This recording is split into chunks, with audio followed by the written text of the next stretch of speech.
à tous, bienvenue dans votre journal. À la une de ce 27 mai, ce soir, une Gay Pride sans dérapage ni violence. Samedi, environ 1500 personnes ont déambulé dans les rues de Tours pour la première Gay Pride en France depuis la promulgation de la loi sur le mariage pour tous. Le Tours FC s'incline face à Monaco pour son dernier match de la saison. Et Max Marty, le manager général, s'exprime enfin sur l'avenir du club.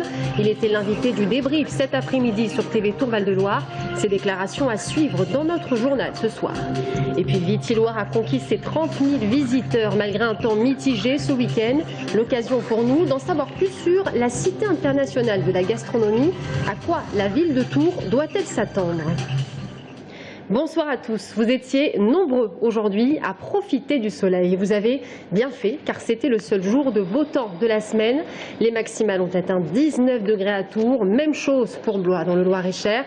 Moyenne de saison donc. Et puis dès cette nuit, ça se dégrade. Les températures chutent. Météo France annonce de la pluie. Idem pour demain matin. Des averses. Nous perdrons 5 degrés.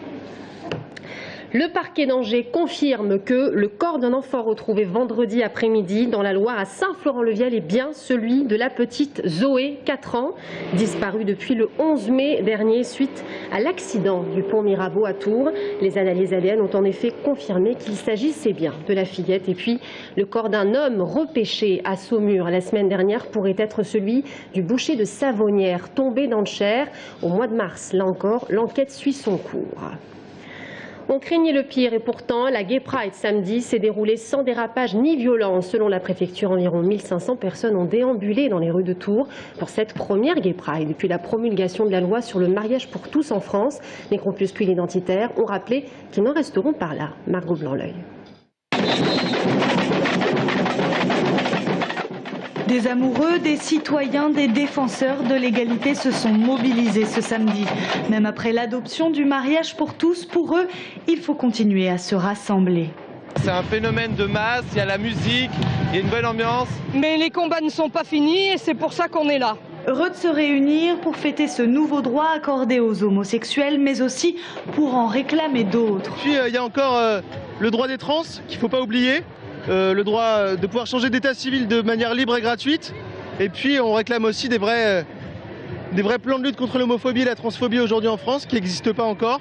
Et puis la PMA bien sûr. Mais puisque cette loi ne cesse de faire des émules, de l'autre côté de la manifestation, une trentaine de personnes en ont profité une nouvelle fois pour se rassembler. Les membres du Printemps français et de Vox Populi. Pour les droits des plus faibles, contre un projet de loi injuste, au service de privilèges d'une minorité qu'on cherche à nous imposer dans la violence, nous exprimons notre refus personnel d'être complices du projet Taubira et de tous les programmes qui s'attaquent aux faibles, aux pauvres et aux sans-droit. Les forces de l'ordre s'attendaient à de la violence, c'est pourquoi la sécurité a été renforcée. Mais plus de peur que de mal, même si certains en ont assez d'être sans arrêt discriminés. Lâchez-nous la chatte! Lâchez-nous tranquille! Ils ne devraient pas être là. Il y a 3 ans, il n'y avait aucun problème quand on faisait la Gay Pride à Tours. Ils sont sortis il n'y a pas si longtemps que ça.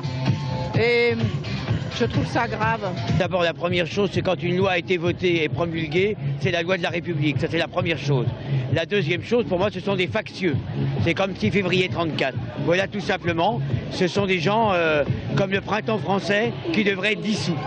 Mais la présence de ces groupes n'a pas empêché la fête, ni les manifestants de brandir bien haut le drapeau multicolore. Ils espèrent fort qu'après le mariage pour tous, de nouveaux droits leur seront accordés. Demain matin, le TVB saura si oui ou non il est éliminé de la Ligue des Champions. Cela peut surprendre et pourtant la Confédération européenne de volleyball ne plaisante pas. La surface de jeu de la salle Grenon n'est pas aux normes pour accueillir un match en CEV. Si une dérogation a toujours été accordée ces 10 dernières années, cela pourrait être bien la dernière fois. Mickaël Briffaut. Le TVB risque bien d'être éliminé de la Ligue des Champions sans avoir joué le moindre match si elle ne trouve pas une salle conforme avant ce lundi midi. Le problème, c'est qu'il manque 5 mètres en largeur sur le terrain de la salle Grenon pour être en adéquation avec le règlement européen. Cette annonce de la Confédération siégeant à Luxembourg surprend par son calendrier, alors que jusqu'ici, le TVB bénéficiait d'une dérogation, et ce, depuis 10 ans. On est incrédule devant ce qui nous tombe dessus au dernier moment. Qui plus est, la CEV sait très bien que nous sommes en Champions League depuis plus d'1 mois. Donc il y a un mois, on aurait pu nous prévenir de façon différente et on aurait peut-être pu réagir, soit en jouant ailleurs, soit mais là en 48 heures, avec un week-end dedans, c'est impossible de trouver une solution de repli. S'exiler au Mans ou à Orléans serait la solution de la dernière chance pour jouer ces matchs européens. Autre solution de repli, plus locale cette fois, étudiée par le club et la ville, jouer au Grand Hall de Tours, mais impossible en l'état car il faut refaire le sol. Ou alors, pourquoi pas la salle Montconseil à Tours-Nord, mais avec 3 fois moins de capacité d'accueil qu'actuellement, les finances du club risquent bien d'y laisser des plumes. La salle de Montconseil a bien en effet un terrain homologable en termes de dimension. Par contre, en capacité d'accueil, nous sommes sur une structure qui accueille grand maximum 1000 personnes. Et mettre 45 millions d'euros pour la création d'une nouvelle salle, je pense qu'à l'heure actuelle, les citoyens comprendraient peut-être un petit peu avec beaucoup de difficultés. Les dirigeants du TVB restent pour le moment pendus au téléphone. Ils ont fait appel de la décision de la Confédération européenne de volley-ball et ils espèrent toujours obtenir une dérogation pour pouvoir jouer la Ligue des Champions à domicile. La décision coup près est attendue pour mardi matin au plus tard.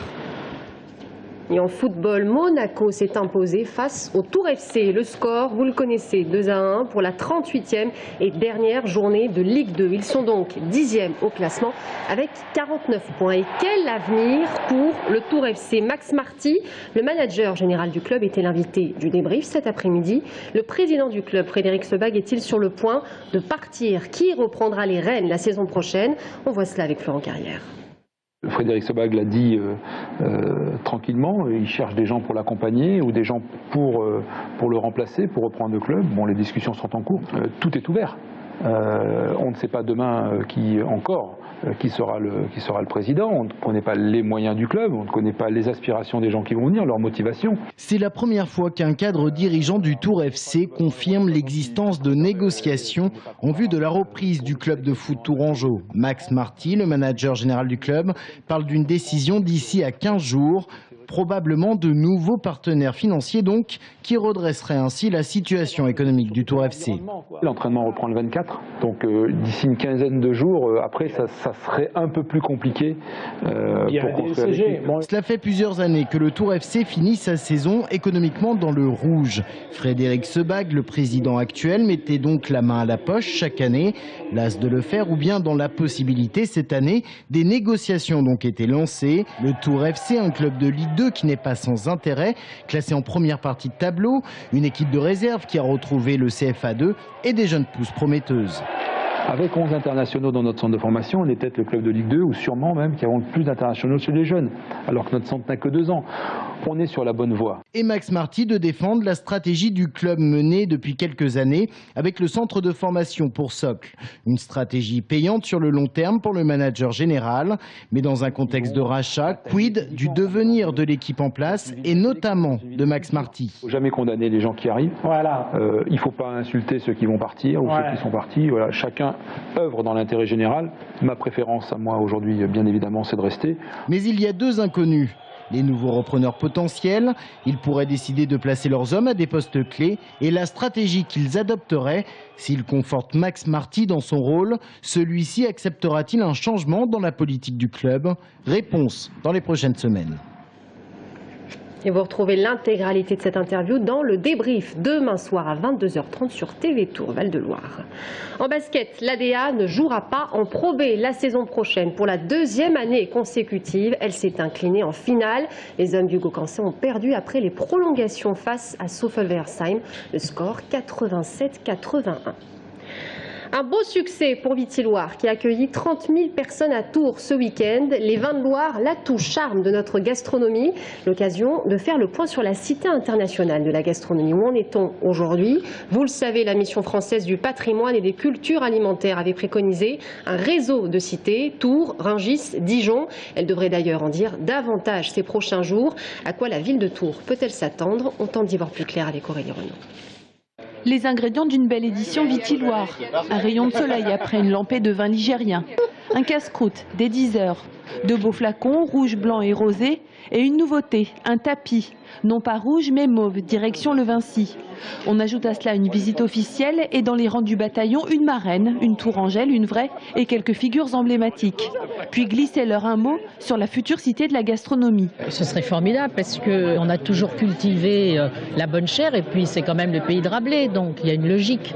Après un suspense quasi insoutenable, les ministères de l'Agriculture et de la Culture avaient opté pour un réseau de cités de la gastronomie avec un socle, Tours, Rungis et Dijon. Ces 3 villes pensaient donc avoir convaincu et pourtant Lyon pourrait être repêché. Mais alors, que peuvent attendre les Tourangeaux de cette fameuse cité quasi inespérée? Pour le sénateur maire de Tours, l'option sera peut-être de créer sa propre cité en solo. Je suis réaliste. Est-ce qu'on est dans une époque où les millions d'euros se débloquent facilement? Certainement pas. Donc je préfère avoir un plan B qui nous permettrait d'avancer si par exemple la cité de la gastronomie était reculée d'1 an ou 2 par cause de manque de crédit d'État. Et si Vitiloire permet aux Ligériens et à leurs voisins de découvrir l'un des ingrédients phares de la gastronomie, les vignerons, eux, sont prêts à devenir les ambassadeurs de la culture française au-delà des frontières. Peut-être que si on est à Shanghai, la culture française, on a même du mal à savoir ce que c'est. Donc il faut à tout prix leur apporter cette connaissance, expliquer ce que c'est que la culture française. Que ce soit en Chine, aux États-Unis, en Australie et en Asie. Si les vignerons peuvent compter sur le classement du repas gastronomique des Français par l'UNESCO pour rayonner, il leur faudra un peu de patience avant de pouvoir s'appuyer sur la cité mondiale de la gastronomie qui semble aujourd'hui très compromise. C'est le rendez-vous incontournable des amoureux des livres à Saint-Cyr-sur-Loire ce week-end. La 5e édition du Chapiteau des livres a réuni au total 12 à 13 000 visiteurs. La Plume d'Or, vous le savez, a été remise à Hervé Belle pour son roman Les Choix secrets. La grande dictée d'Olivier Barraud, quant à elle, a eu du succès. Près de 180 Tourangeaux y ont participé. Aurélie Renaud. Plume d'Or à Monsieur Hervé Belle. Pour ce quinquat, le quotidien, c'est la finance à Paris, où il est banquier. Mais c'est également l'écriture, sa passion de toujours. Les Choix secrets, son 2e roman, lui vaut l'unanimité du jury du Chapiteau du livre. Un portrait de femme tourmentée et insatisfaite qui se venge sur son entourage. Il est fondamental d'être reconnu. Je n'ai jamais cru personne lorsque quelqu'un me disait qu'il écrivait sans avoir le souci d'être lu. Ce n'est pas vrai. L'écriture n'existe que par le lecteur. Parrainée par l'historien Fabrice d'Almeida, la 5e édition du Chapiteau du livre remporte encore une fois un franc succès. Stylo à la main pour les dédicaces du côté des auteurs, même chose pour les visiteurs sous un 2e chapiteau. Mais ici, c'est une dictée qui les attend, celle d'Olivier Barraud. C'est une manière de s'étalonner, de vérifier ce qu'on sait, ce qu'on a oublié, sa propre étourderie. Il s'agit de rassembler les gens autour de quelque chose. Le tout sans que ce soit trop douloureux. J'espère que ça ne le sera pas. Cette année, l'écrivain a officié. Il dicte un texte dans lequel il raconte avec humour ses liens avec Saint-Cyr-sur-Loire. Sur les bancs d'écoliers, beaucoup de visiteurs récidivistes. L'année dernière, l'extrait du curé de Tours leur avait posé quelques difficultés. 4 fautes. Mais c'était beaucoup trop. Il y a des gens qui arrivent à 0 faute, une demi-faute, une faute. Comme mon épouse avait terminé devant moi, j'ai voulu revenir me venger cette année. Plus de 200 personnes auront ainsi célébré la langue française. Les copies, corrigées en rouge, pourront être retirées en mairie. Et c'est ainsi que s'achève notre journal. Merci à tous de nous avoir suivis. Dans un instant, l'invité de la rédaction, Patrick Ménard, président de Manif pour tous d'Indre-et-Loire. À tout de suite.